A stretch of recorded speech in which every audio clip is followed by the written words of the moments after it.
నిద్రపోయే ముందు 11 మాటలు శివనామని చెప్పి పడుకోమని చెప్తారు.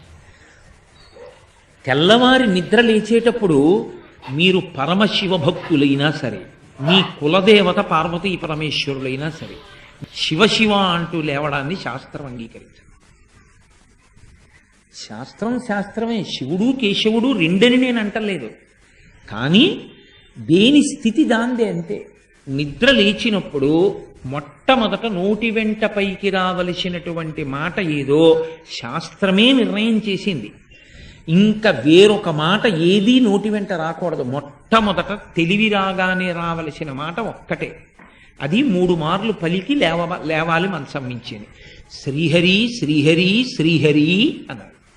3 మాటలు శ్రీహరి అన్న నామం చెప్పి మాత్రమే లేవవలసి ఉంటుంది. అంటే జాగృత ప్రారంభమైంది. నిద్ర లేచాడంటే రక్షణ చెయ్యవలసినటువంటి వాడు శ్రీ మహావిష్ణువే.